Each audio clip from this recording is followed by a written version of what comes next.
Ils sont 8 combattants, dont 5 physiquement présents, du Front de libération de l'Azawad, qui se rendent avec armes et bagages aux autorités militaires de la 5e région. Ils étaient équipés d'un véhicule avec un 12-7, un PKM, 5 PM et plusieurs munitions. Ces désormais ex-combattants entendent s'insérer dans le processus de paix et de développement du pays. Nous sommes retournés à la République pour notre dignité, la dignité de notre cher pays et celle de nos familles. Nous sommes là à cause du respect de l'héritage que nous ont laissé nos ancêtres. Et nous sommes revenus en toute sincérité, parce que nous sommes conscients que le désordre ne construit pas les nations.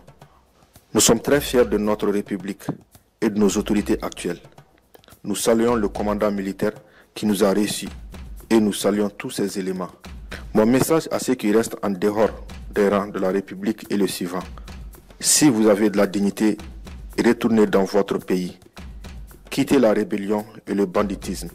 Quittez les rangs des trafiquants de drogue, des criminels et des terroristes. Et retournez dans votre pays pour vivre dans la liberté et dans la dignité. Au cours de ces différentes patrouilles dans le cadre de la sécurisation du secteur 3 de l'opération Maliko, un jeune de 18 ans a été arrêté en possession d'un talkie-walkie qui lui servait à donner des informations aux groupes armés terroristes sur les mouvements de l'armée. Après plusieurs jours de détention, il a été libéré et remis à ses parents. Il s'engage à s'éloigner des groupes armés terroristes. J'ai été arrêté dans un petit village appelé Marache dans la zone de l'Éré.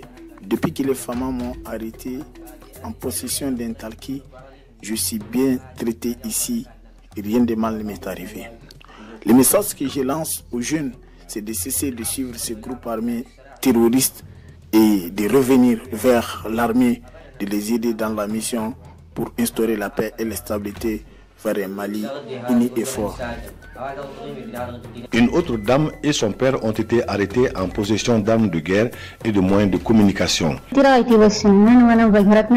femmes nous ont arrêtés, moi et mon père, en possession d'un talki et d'une arme de guerre. Depuis qu'on nous a menés ici, nous sommes bien traités, rien de mal ne nous est arrivé jusqu'à présent.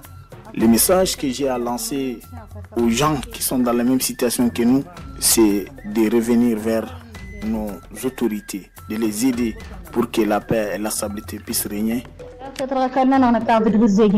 Cette reddition et différentes actions survenues dans le secteur de l'opération Maliko prouvent à suffisance que le travail des hommes sur le terrain est en train de porter fruit et s'inscrivent en droite ligne des objectifs fixés par la hiérarchie militaire dans le cadre de la lutte contre le terrorisme. Par rapport à cette action, c'est une initiative salutaire qui est encouragée au plus haut niveau par les plus hautes autorités.